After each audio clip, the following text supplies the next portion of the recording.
Parshat Kedoshim contains within it a plethora of mitzvot, commandments, bein adam l'chavero, interpersonal, ethical type commandments.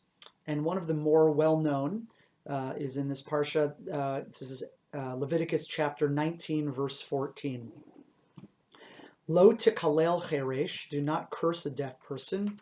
Velifne iver, lo titein michshol, in front of a blind person, do not place a stumbling block. Vi'areit Elokecha ani Hashem, you will fear the Lord your God. I am Hashem, I am God. We're going to focus on the second part. Lifnei iver lo titein michshol, in front of a blind person, you should not place a stumbling block. Some of you might know that the phrase of lifnei iver, literally before a blind person, with part of the phrase before a blind person don't place a stumbling block, lifnei iver, before a blind person, that phrase comes to stand for a whole host, a category really, of actions wherein you are doing something which will make it more likely that someone else will violate a commandment or someone else will do something improperly. That is all comes to be known under the category of lifnei iver. That derives from the midrash that we're about to read, that the Torah Temimah cites. It's from the Torah Kohanim, the collection of midrash halacha on Sefer Vayikra, on the book of Leviticus. Here we go. Velifnei iver. So first we'll read the midrash, and then we'll read the Torah Temimah's commentary on it. Lifnei iver. Mahu lifnei iver. What does this mean in front of a blind person? It means lifnei summa b'davar. It means in front of someone who's blind in some way. So he's going to now go on to the midrash will define what that means. It's going to mean not necessarily physical blindness or biological blindness, but sort of metaphorical blindness regarding something. We'll see a couple examples.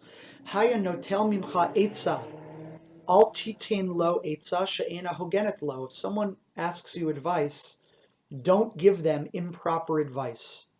Al tomar lo tsei bahashkama, kedei shikaphakuhu listim. If you tell someone they should go out on their journey in the morning, early, before dark, before the sun rises, while it's still dark, and they're likely to be robbed or overtaken by bandits, don't tell them that. Or if you say b'tzahorayim bishvil shiשתרבב, if you tell them to leave in the late afternoon on their journey, but you know that it's going to get dark and they're going to get confused and lost, that would be another example of giving them bad advice. So two examples the Midrash gives of giving bad advice, that you know it might be bad, but they don't know that. They take your advice and it ends up bad for them. That's considered they're blind in this matter. Now, the Midrash asks a final question. ושמא תאמר עצה טובה אני נותן לו. But what if you'll say, hey, I thought it was good advice. I thought leaving in the morning was good advice. Even though, yeah, okay, they ended up getting robbed. Or I said leaving late afternoon was good advice. And yeah, okay, they ended up getting lost. But I didn't know that. Acharei הדבר מסור ללב. That is, we consider that, the knowledge of your heart. Only you can fully know that. And that's why the verse ends, שנאמר, ויראת מאלהיך אני Hashem. The verse ends, you'll fear God. I am the Lord your God, which seems to mean God knows if you actually thought it was good advice or knew it was bad advice. If you really thought you were giving someone good advice and it just worked out poorly for them, that would not be considered a violation of this. But if you give bad advice, you say it was good advice, but really you knew, God will know that and will extract some sort of punishment. So that is the Midrash in Torah Kohanim. Now we're going to read the commentary of the Torah Temimah. First he explains the Midrash, much like I already did. Ratzon lomar debכלל העצה טובה היא, this type of good advice, רק ביחס וערך מצב האדם והמקום הזה איננה טובה.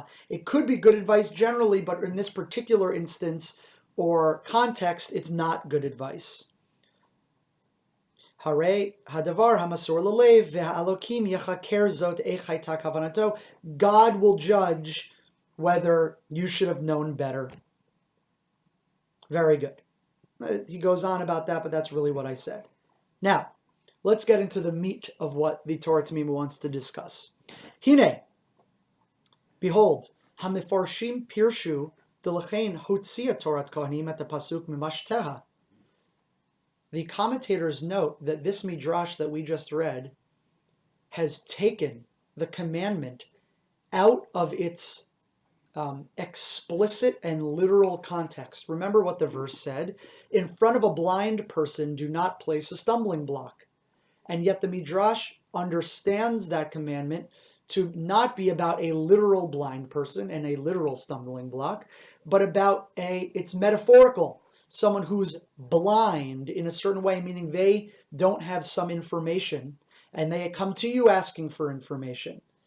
The Torah Temimah here is noting, like commentators before him, that means that the actual case that the verse talks about, a literal blind person, is not being addressed by the midrash. And that's true with the various Talmudic discussions of this verse. Similarly, Acharei b'machti u'machshel t'chavero ba'avera. They talk about someone who places the stumbling block of sin or error or bad advice in front of someone else. V'lo da'acharei b'masim tsur michshol li'iver einayim al darko, and not about placing an actual physical stumbling block in front of a blind person on their way. Interestingly, there is a Gemara, Masechet Nida, Daf Nun Zayin Amud Aleph, that talks about the Sadducees. There, I believe it's the Kutites, but here the Torah Temimah refers to them as the Tzedukim, the Sadducees, who they actually read that verse literally. But here we don't. So now, what do we do with that? The fact that this has been taken out totally from its original context. Says the Torah Temimah, V'li nireh, it seems to me, debe'emet ein hadrashot motziot et kavanat hakatov mibashteh. He says, no, I actually think that despite these midrashim, you can nevertheless still read the original context of an actual physical blind person into the midrashim.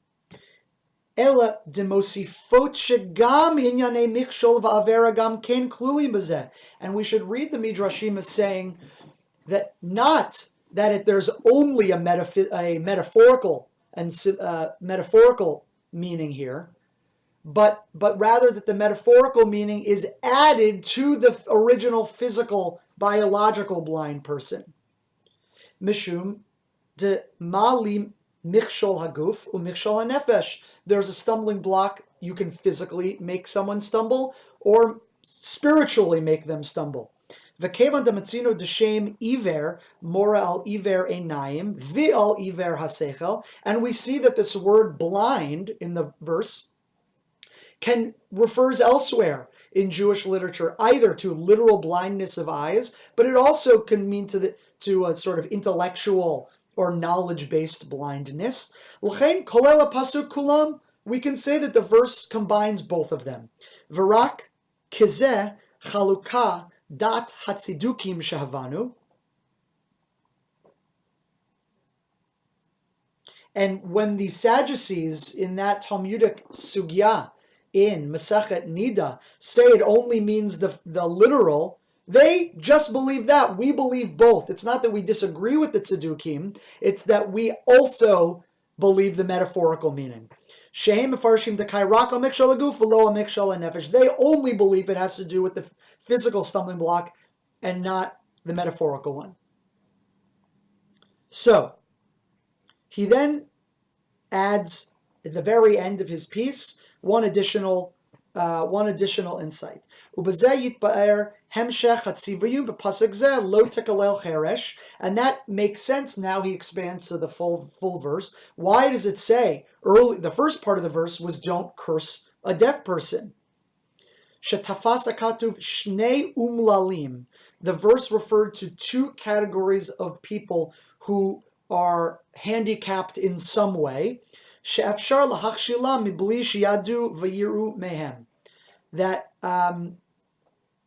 it's possible to cause any person who it's possible to cause them to stumble, either in a physical way or in a metaphorical way. It refers to that broad class of people, however, and any of us can be in that category at any point, including the second meaning.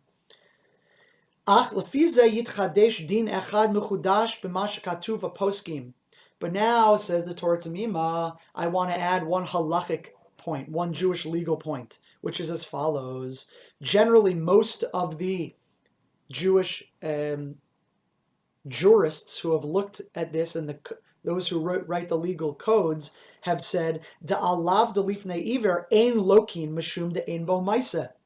There's a general rule that any commandment, negative commandment, that we're commanded not to do something, if there's no action associated with it, there can't be a punishment. We call that ein lokin alav.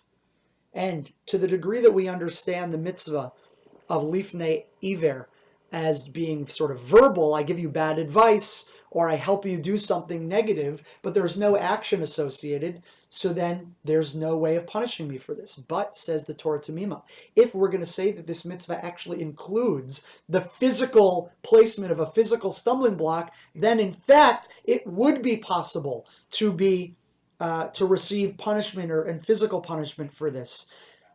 Yitchadesh de ba'ofen sheyesh bo ma'isa. There is a way to actually do an action. Haya benotin mikshol mamash leiver einayim. You're actually physically placing a stumbling block. Yihu lokin al zeh. You could in fact be punished physically for this.